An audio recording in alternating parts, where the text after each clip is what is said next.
Right, so this here's my 2014 Scion FR-S. It's got a 6-speed manual, rear-wheel drive, incredible handling, and 200 horsepower. Sometimes.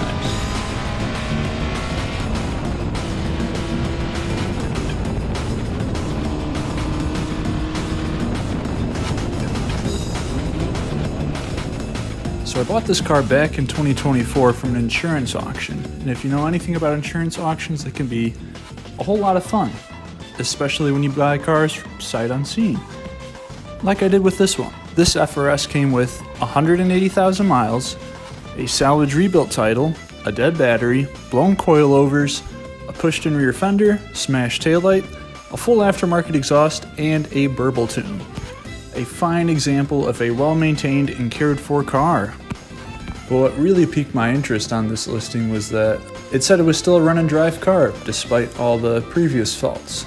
Not typically a good metric for whether or not a car is a good buy on an insurance auction, but it did have a video of the engine running, sounded fine, and there were no check engine lights on the dash, so I said, alright, I'll put in a bid of $2,200, and next thing I know, there's a flatbed dropping off a high mileage, rebuilt title Scion FR-S in our apartment parking lot. Perfect time to tell my wife we bought a new car. Hey honey, good news! Now the first step was getting it roadworthy. All I knew from the auction was that the rear quarter panel was smashed and that supposedly it ran and drove, but that was all I knew.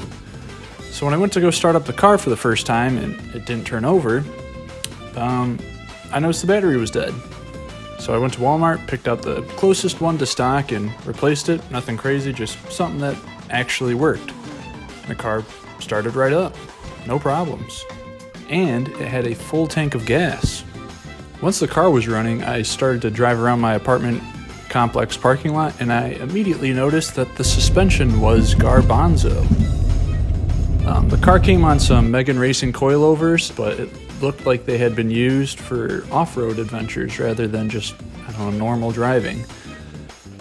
So I did the logical thing anybody would do, and I bought the cheapest eBay coilovers I could find.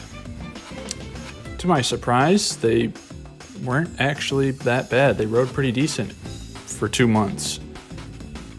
And then they were garbage.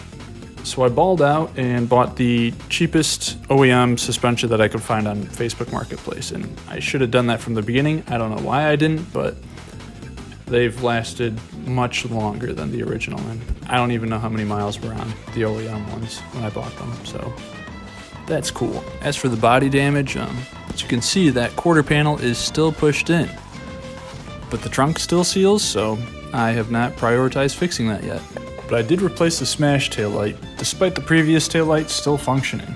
The state inspection said that there couldn't be any broken lenses, so I found a similar looking aftermarket taillight to the other aftermarket taillight that wasn't smashed in. It's not perfect, but it'll do until I find a matching one that isn't $200 for a single taillight. Since all those repairs, I've been daily driving the car about 2 hours to work each day. I've put over 30,000 miles on it, and it's currently sitting at 213,000 miles. And here's the surprising part. It's been insanely reliable. A high mileage, Subaru engined, rebuilt title, burble tuned car being reliable. I don't think those words have ever been strung together before in a sentence, but it's absolutely absurd and I love it. But that's not to say I haven't had stuff to fix. Over the time I've driven it, there have been some things that have broken, but nothing crazy. Here's a list of everything I've had to fix. The alternator, 2 ignition coils, tires. I've had to do a little bit of an exhaust work because the burble tune did a little bit of a catalytic converter delete unintentionally, but that's for a future video where I try and use some of these things, so stay tuned for that, please. It's not perfect, it's not pretty, and it certainly won't be winning any races, but it starts every time, it's a blast to drive, and it just keeps on going. So I guess the real question is buying a vehicle from an insurance auction sight unseen a wise idea? No, not at all. Would I do it again? Yep, I would indeed. But next time I would be smart and I wouldn't I'd buy a vehicle that's actually known for being reliable, not something like a BMW, of course. That would be moronic.